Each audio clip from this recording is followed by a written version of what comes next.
How's it going, everyone? Welcome back to Tokenised World. This is episode 2. First, watch this drive.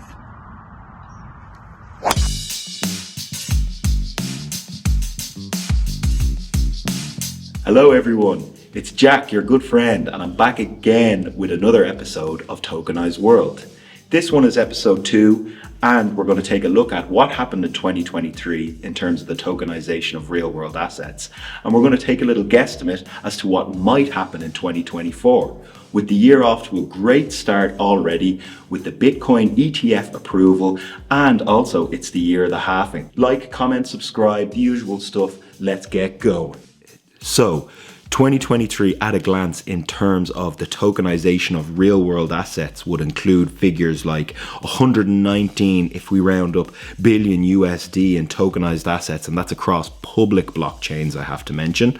We had over 9 different types of asset classes, and I believe the likes of stable coins, USDT, USDC, make up the majority in terms of real world examples of the tokenization of real world assets. That one took me a few attempts to say. We have about 430 million crypto users, which is about 5% of the population, and there is potentially somewhere between 3.5 to 10 trillion, yes, that's right, trillion dollars worth of an opportunity to come, and they're projecting this by 2030, and that's 3.5 if it's a bearish market, insert bear, and 10 trillion if it's a bull market. So, you know, we're excited about this year. There's a lot of buzz around real world asset tokenization.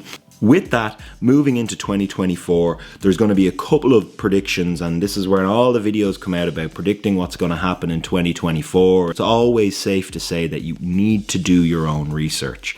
My guesstimates, or my predictions and cryptictions, I'm just saying, you heard it here first, would be obviously tokenization. So ones for me would be real estate. I got started in this space through NFTs, so I'm always interested to see what extra utility they can be used for or used to add. You know, adding utility to an NFT and then taking that NFT and using it to add utility to something else might just be something or the way it works in my head, but I think there's huge value in that. But my main one would just be anything that's cool or niche, and also real estate. When I'm actually looking for information myself, a website I actually like to use is RWA.xyz. I'm going to get it up on screen now and just show you a little bit about it. You can see a lot of information on this website, which is super useful. You know, just to take a look at the private credit on RWA.xyz, you can see tokenized private credit. You can see the amount of active loans. You can see the total loan value, you know, APR, and the total amount of actual loans there are, so about 1,800. They're broken down nicely by sector, so you can see auto, you can see real estate, which is one I'm interested in. Fintech, again, you know, is always popular. Very small portion goes to crypto trading, carbon projects, again, which is something that we might look at in a later video. Consumer and auto seem to be the 2 biggest, but not only that, you can actually see the location of the end borrowers, which is fantastic as well. So all this information is just available on this website, very easy to actually go and have a look at it. And then it'll show you the loans by protocol. So, you know, obviously everyone's familiar with the likes of Centrifuge and Goldfinch and Maple. We're definitely going to do some deep dives onto those protocols in later videos this year. So, you know, maybe that involves me reaching out to a few of the team members or working for those companies. So, you know, if you're watching this and you work with Centrifuge or Goldfinch or Maple, give me a shout. You can take a look at tokenized treasuries as well, which has seen a big boom over the last year and previous to that, but going forward it's obviously going to be super popular as well. And they have things like real estate, which is coming soon, and stable coins. These are tabs just off to the left hand side of the screen here, but they are going to be very, very interesting and useful as well for videos like this, for people like me and for people like you. So make use of RWA.xyz if you haven't seen it already. It really is interesting. So one thing I'm very thankful of is that a lot of the community, or some of the community, have actually been reaching out to me and getting in touch, and it's, you know, might be some feedback about the videos. Maybe I said something wrong, or I didn't delve into too much information when I should have, or I put something in a box and there was actually more to it than that, which is great. This is exactly the type of communication and feedback I'm looking for from the community. And with that comes some form of, I'd say, element of research as well. So, you know, people are reaching out to me, and when they mention who and what they work for, I get a little bit interested. So I go and I do a bit of a deep dive, or I arrange to have a call with them. And I want this to keep happening. I really do. Reach out to me, give me a shout. You can do that through Telegram in a couple of the DeFactor channels. You can contact me personally. I'm in all sorts of RWA groups on Telegram, and I also run a community, RWA.community, on Discord. I've had a couple of people reach out to me. One of them was Plume, and Plume are basically a layer 2 integrator. They sent me information on projects they were working with, so the likes of Econ Energy. So interesting things like this are becoming, you know, more and more every day, and more apparent in the likes of the tokenization of real world assets, which is fantastic. You know, this is what we want to see, with the likes of tokenized energy probably going to be one of the big ones as well, for everyone from independent producers right the way through to people who produce energy at a much larger scale. Maybe they want to use the energy for, you know, it could be even for Bitcoin mining, who knows. But not only that, they have also sent me information on this marketplace called Baxus, I hope I said that right. And they basically sell NFTs that represent real bottles of whiskey. You know, so you can go on to the marketplace here. I've gone onto the marketplace, signed in, and typed in Middleton. Middleton is a very popular Irish whiskey. In fact, it's a very collectible Irish whiskey. And I can see here they have a nice bottle of Middleton Very Rare. I can't see the year specifically, but if I click into it now, we can take a little look. So Middleton Very Rare 2020, the fact that they're taking, you know, bottles of whiskey and they're tokenizing them as NFTs means people can buy them, and then they can, you know, collect the NFTs, or they can just, you know, trade them in and get their real bottles of whiskey and have a good time with it. That's fantastic.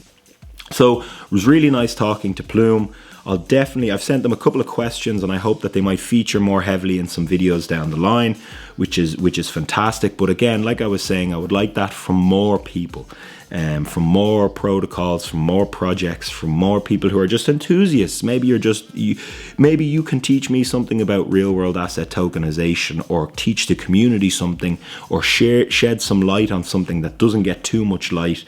You know, these videos aren't raking in thousands of views yet, but I'd like to think we could get there someday. And on to real estate, let's talk a little bit about Libertum. So Libertum have recently announced a partnership for a Dubai expansion. I didn't read too much into it. I just saw it on one of the Telegram groups. So I just want to say big congratulations to the team on that. So if we click onto the Libertum website here, I did actually find the marketplace, which has a whole host of different properties on it. However, the marketplace still is being worked on. They are adding new smart contracts. These smart contracts are being audited. But the main thing about Libertum is that it's tokenizing the right to rental income. So a little bit different to just tokenizing real estate, which is something that I commented or mentioned in previous videos. They're actually tokenizing the right to the rental income. So they have a token, it's an LBM token, used more to stake, used actually to buy the other token, the RIT token, which is the rental income token, and it can be used for the governance votes when they have them. And that leads me to the second token, which is the rental income token. So this is the token that you'll earn after you invest in the property, and each property has its own rental income token. So property A will have a rental income token, and property B will have a different rental income token, and so on and so forth. And that was a really nice conversation I had. So again, they have more news on the way, and really wishing the best to Libertum, and thanks for the call. Now it's time for a little bit of a DeFactor update. I want to start by saying that there is an ambassador program with DeFactor, and what I'll do is I'll get that up on screen now. defactor.com/ambassadors. I'm an ambassador myself, but it really is something cool that you can get involved with, you know, protocols or businesses, or get exposure to blockchain technology in any way, shape or form. Really go at your own pace kind of thing. It's just one that I wanted to mention. They are looking for ambassadors all across the world, and if you do think it's something that you'd be interested in, definitely get onto the website. That's defactor.com/ambassadors, and then you can apply there. Another update, and this is more towards what we covered in the last video, is that I mentioned DeFactor have partnered with Aurus. They started a pool. The pool filled up very quickly, like incredibly quick, so much so that I think the community are calling for another pool. There is going to be another pool as far as I know, but it just goes to show you that, you know, it is proving to be very popular. So maybe it's the tokenization of precious metals that might be a high flyer in 24 as well. Again, this is all just speculation. Always do your own research. This isn't financial advice. That's all the good stuff that I have to say in order to cover my own ass, which is fair enough. I have also spent some time reading general, you know, 2023 into 2024. Here's the State of Blockchain, I think was one of them, which was fantastic. A really, really nice read. And then there was one actually called The State of Real World Assets. So the one by The State of Blockchain is just an industry report by DYOR. So again, I'll pop that up on the screen so you can see it, and I'll have it PDF'd or linked in the description for the video below, so you can check that out. Very interesting. You'll start to see where I'm getting some of my information. It's a really just interesting paper to have a read of, you know. Sunday morning when you're doing nothing else, you know. Yeah, right. Continuing on, the second one there, like I mentioned, was also called The State of Something, but this one was called The State of Tokenization. It's always good to have a source of information, and I like to share mine as well. These get shared with me, I don't just find them, and yeah, I'll include links for both of them below. So, I hope you've enjoyed this video. We've taken a really good look at a load of different cool projects, a load of different ideas that are being brought to the table by the community, and we want the same from other community members who haven't done so yet. So give us a shout, whether that's through Telegram or whether that's on our YouTube videos, and we can have a chat, see if you can get featured in the video, because that's what we want. We want this series to grow with the community. So until next time, it's your good friend Jack here signing off. See you in episode 3, everyone. Woo!